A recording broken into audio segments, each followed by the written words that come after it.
latar belakang etnis, agama, dan hak asasi manusia. Mereka terkatung-katung, mengarungi lautan luas, bertumpu pada perahu kayu yang rendah, bersama ratusan jiwa tanpa tujuan yang pasti. Mereka hanyalah manusia yang berjuang untuk melanjutkan hidup.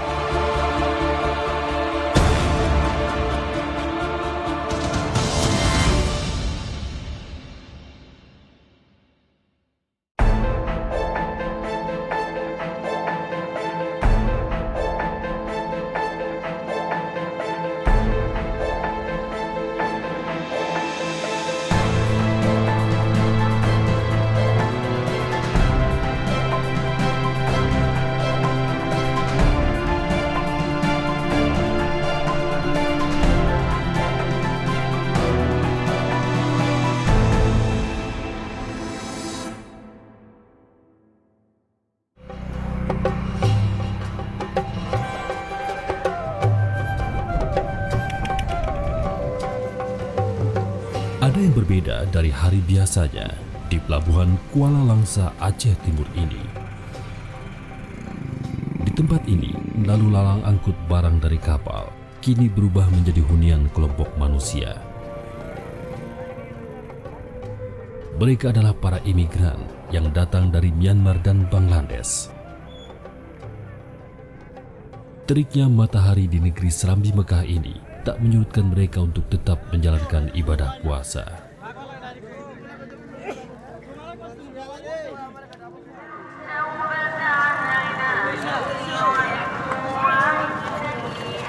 Seperti inilah suasana di pelabuhan Kuala Langsa menjelang berbuka puasa.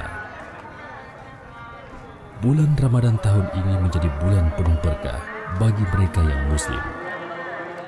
Mereka seakan mereguk oase kehidupan di tengah karut-marut politik di negara asal mereka.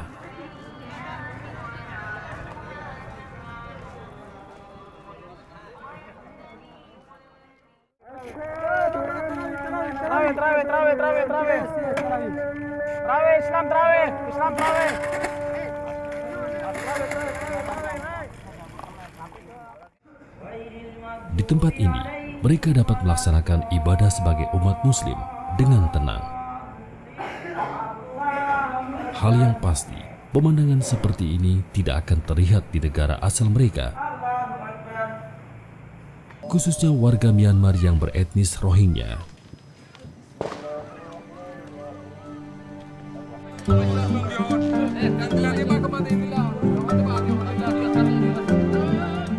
Berlanjut hari demi hari, para pengungsi mulai beradaptasi dengan kehidupan di Indonesia, termasuk berinteraksi dengan warga setempat. Amin, seorang warga Rohingya yang dituakan di kelompoknya, mengaku betah tinggal di Aceh. Saya suka Aceh. Sudah tolong, bukan tolong Indonesia, laut, bukan tolong Australia, bukan tolong Amerika, sudah tolong orang Muslim baik Aceh. Kalau tak ada tolong saya semua mati laut, mati juga.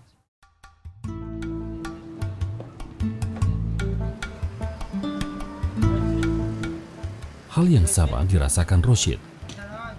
Bahkan dia tidak ingin kembali ke negara asalnya, Myanmar. Namun dia pasrah kepada keputusan petinggi negara atas nasib mereka ke depan. Yang sini pun bukan Buddhis punya negeri, sini pun yang Muslim punya negeri. Yang sini pun ada bantuan, sini pun ada menteri. Dia orang suka macam mana saya terima macam saja. Bukan loka, yang kampung kah, apakah, dia orang pun yang Muslim. Bukan Buddhis kan, semua saudara kan.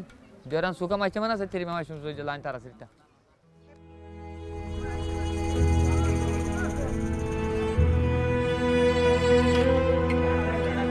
Hari Raya Idul Fitri nanti menjadi hari yang paling mereka tunggu. Berbagai bantuan memang terus mengalir dari LSM, donatur dan masyarakat umum untuk para pengungsi Rohingya dan Bangladesh. Untuk hari ini tidak lagi menjadi beban pemerintah saya lihat. Karena hari ini hanya sifatnya pemerintah itu sebagai penyelenggara berkoordinasi agar semua sinergis. Nah, jadi memberi laluan, mengatur bagaimana lalu lintas berjalan dengan baik dalam proses menangani masalah pengungsi ini.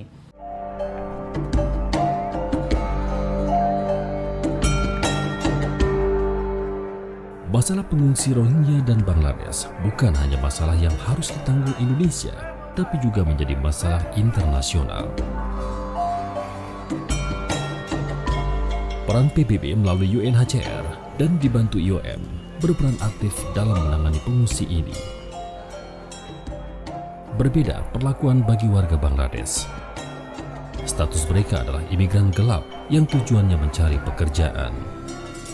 Kebijakan untuk imigran asal Bangladesh ini yaitu akan dipulangkan ke negara asalnya dalam waktu dekat. Nasib pengungsi Rohingya ke depan untuk jangka panjang masih suram. Ada wacana mereka akan direlokasi ke negara ketiga. Kita tidak negara yang bukan menandatangani protokol 1951 tentang pengungsi, di mana kita menerima pengungsi untuk menjadi warga kita. Dalam hal ini memang kalau dilihat dari ini kan Menko Polhukam yang menangani gitu. Jadi rencana ke depan mau ditempatkan di mana, mau diapakan itu dari pemerintah pusat. Ya kita dalam hal ini kita kantor imigrasi Langsa hanya membantu mengawasi, menjaga pemulangan mereka atau menempatkan mereka ke negara ketiga.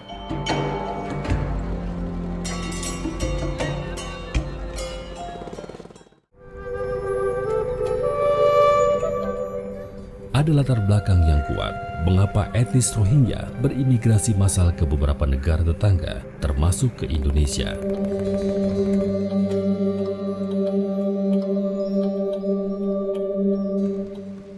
Rohingya adalah etnis minoritas yang bermukim di Provinsi Rakhine, Myanmar.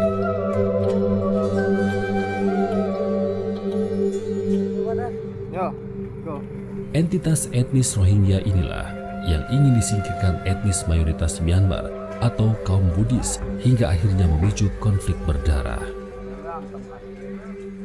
Secara politis, mereka tidak lagi diakui sebagai warga negara Myanmar.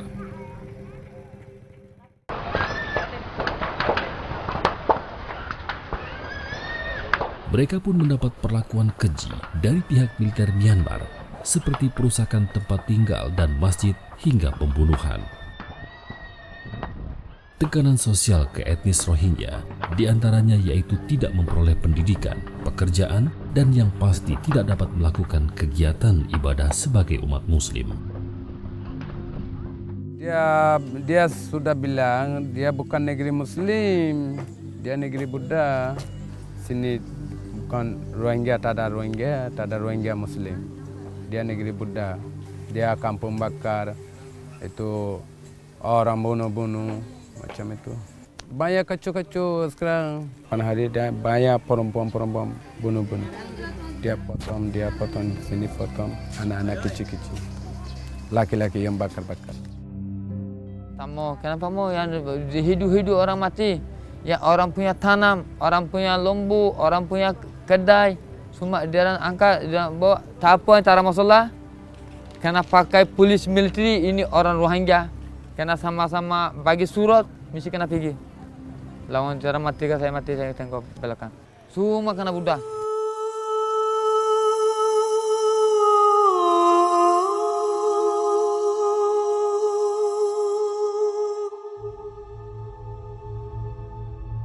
Di bulan Mei 2015, dalam jumlah ribuan, imigran asal Myanmar dan Bangladesh ditemukan terkatung-katung di perairan Indonesia. Dalam kondisi sekarat, mereka hanya menunggu keajaiban untuk dapat meneruskan hidup.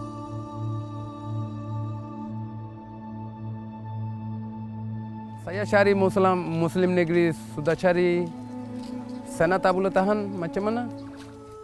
Cari Muslim negeri, tarik naik, boat, masuk Thailand.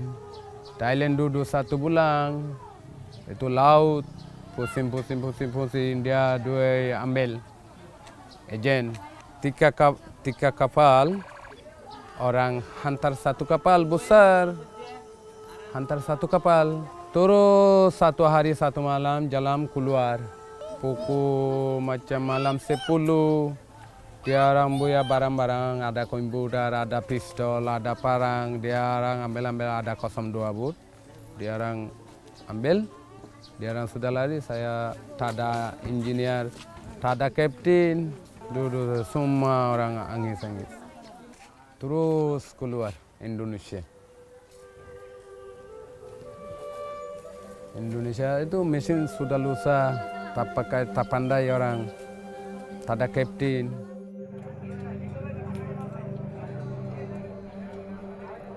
Itu tiba yang untuk di Aceh, di Kuala Langsa ya. Di Kuala Langsa tuh mereka tiba jam 5 pagi subuh gitu ya. Diangkut oleh kapal nelayan itu tanggal 15 Mei 2015. Terus terang bahwa pada saat mereka mau masuk ya tujuan Malaysia, mereka sebelumnya dikumpulkan di suatu tempat di luar Malaysia, di Thailand sana. Ada semacam tekong yang mengorganize mereka untuk dengan biaya-biaya tertentu yang mereka sepakati dan akan dijanjikan akan memasukkan mereka ke Malaysia. Namun ternyata gelagat ini sudah tercium oleh pihak keamanan Malaysia dan mereka ditolak atau diusir dari perairan Malaysia untuk masuk, sehingga mereka terombang-ambing di tengah laut.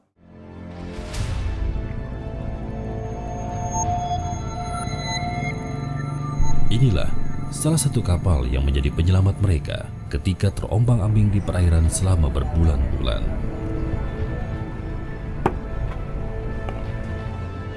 Ar-Rahman adalah kepala kapal yang ikut membantu evakuasi bersama para nelayan Indonesia lainnya.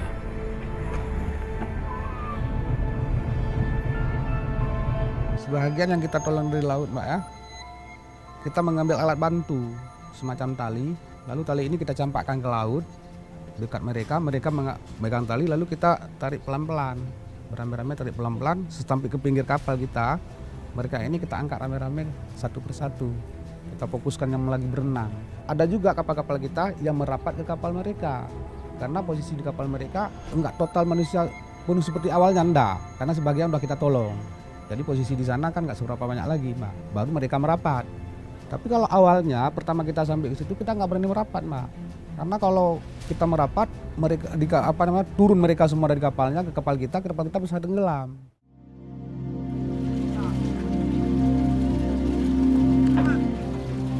Tidak ada keraguan untuk menolong sesama. Secara spontan, Ar-Rahman dan para nelayan lain bertindak menyelamatkan kapal penuh penumpang yang terkatung-katung.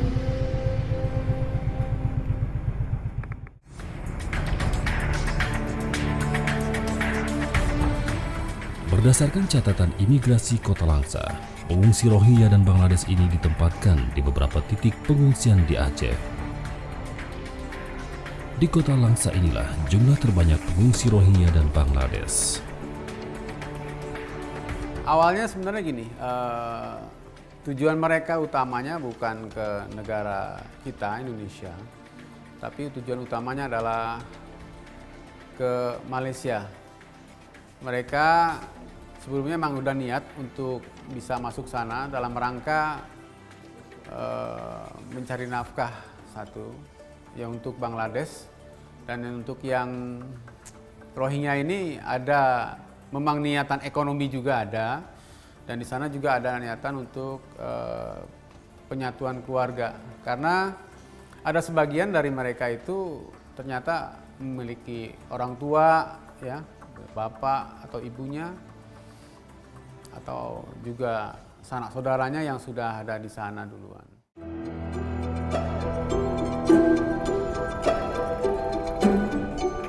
Dari data UNHCR Indonesia, sekira 6 hingga 8.000 orang yang keluar dari Myanmar dan Bangladesh.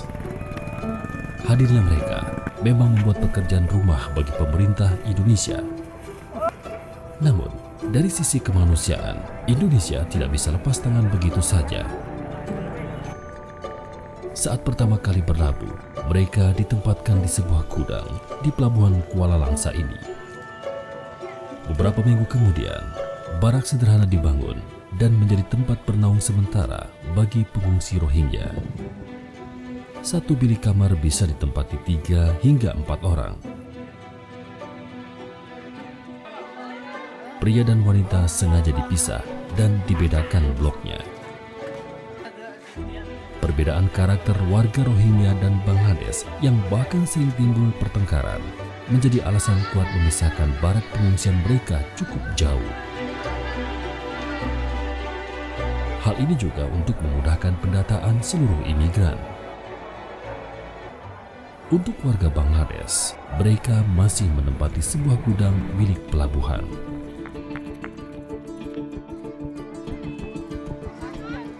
Kehilangan anggota keluarga menjadi kisah pilu yang dialami imigran Rohingya. Seperti kisah Dilshan, gadis berusia 16 tahun ini. Dilshan dan ketiga saudara kandungnya harus menjalani hidup tanpa kasih sayang orang tua lagi. Kedua orang tua mereka telah tiada akibat kekejaman militer Myanmar.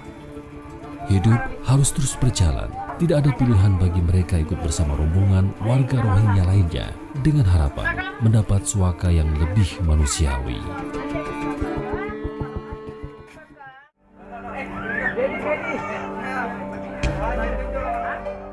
Sebulan lebih, imigran Rohingya dan Bangladesh menempati daratan Indonesia. Kondisi mereka terlihat jauh lebih baik dibandingkan saat pertama kali mendarat di Aceh. Jadi mereka minta dehidrasi berat dengan kekurangan gizi, anak-anak banyak menderita gizi buruk. Jadi memang betul-betul keadaannya secara kesehatan atau secara fisiologinya itu amat sangat memprihatinkan. Kepala Puskesmas Kota Langsa Dr. Ayu Arlinta selalu memastikan pelayanan kesehatan untuk para pengungsi berjalan dengan baik, termasuk ketersediaan obat-obatan. Untuk obat-obatan sendiri kita amat sangat dibantu oleh Pemko Langsa, oleh Dinas Kesehatan, jadi memang di-handle langsung oleh Dinas Kesehatan. Jadi kita misalnya ada bantuan obat itu nanti langsung direkapitulasi oleh dinas. Jadi berapa yang kita butuhkan di posko, berapa yang kita jadikan stok penyimpanan. Jadi apabila obat-obatan sudah habis, kita masih dibantu oleh Pemko Langsa. Siap sini, kan belum siap semua. Posko pelayanan kesehatan tidak pernah sepi dan terus melayani pengungsi. Pola hidup mereka yang sulit diubah, seperti pola makan dan higienitas, membuat para pengungsi menderita beberapa penyakit. 60% itu lambung. 60% itu lambung, yang selanjutnya itu penyakit kulit, dan yang ketiga ISPA. Spesies saluran pernafasan atas. Lambung, pola makan mereka ya. Pola makan mereka di sini mereka amat sangat menyukai makanan yang pedas, yang asam. Jadi mungkin itu mengakibatkan iritasi pada lambung, di mana pada saat mereka dulu di laut, di kapal itu selama 2-3 bulan, tidak ada asupan makanan apapun pada lambung mereka.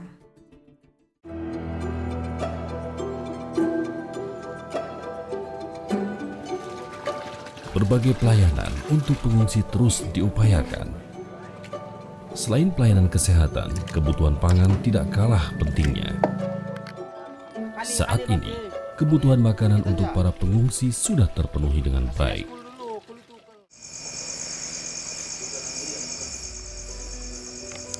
Muhammad Daud, Kepala Dapur Umum, berupaya mengakomodir kebutuhan pangan untuk pengungsi setiap harinya. Ada yang berbeda di bulan Ramadan ini. Malam ini, tim dapur sudah mulai masak untuk sahur. Kalau Tagana 30 orang, ditambah TKSK 5 orang, ditambah staf lainnya lah, sekitar 60 orang. Cuma buat shift, 3 shift ya. 20 orang 1 shift. Ini udah mulai, Bu. Udah mulai sikit-sikit yang mempermudah. Minimal jam 3 udah siap. Nah, tinggal makan. Jam 3 udah makan pengungsi kita. Padahal lebih cepat, tapi takut kami terlambat kan kayak gitu. Jam 3 pokoknya kami udah siap, udah standby lah. Kalau puasa gitu kan. Nah kalau puasa 2 kali, maksudnya ya buka dengan sahur. Kalau hari biasa ya 3 kali. Cuma kami kalau puasa istilahnya banyak buat paket kota. Perbedaan budaya dan bangsa bukan menjadi penghalang untuk menolong sesama manusia. Bagaimanapun, mereka adalah manusia yang terabaikan di negara asalnya. Sebagai kita negara yang menganut falsafah Pancasila dan sebagainya, saya rasa ini tanggung jawab kita sebagai bagian daripada penduduk dunia ini menyelamatkan manusia yang lain yang seperti ini. Ya, apalagi Aceh ya. Saya rasa masyarakat Aceh tidak menjadi beban. Ya gitu, yang menolong itu kan kita nggak suruh masyarakat nelayan kita. Tapi dengan hati nurani kemanusiaan mereka menolong bawa tarik kemari. Ya, kita hidup di dunia ini tidak bisa sendiri. Pasti kita saling butuh antara satu sama yang lain. Hilangnya kewarganegaraan dan masa depan yang buram membuat pengungsi dari Rohingya berada pada titik nadir. Keputusan dari para pemimpin di dunia internasional nantinya menjadi harapan babak baru kehidupan warga Rohingya. Apapun hasilnya, mereka hanya bisa berserah diri. Yang mereka inginkan hanyalah melanjutkan hidup dan memperoleh hak asasi mereka sebagai manusia. Terima kasih Indonesia.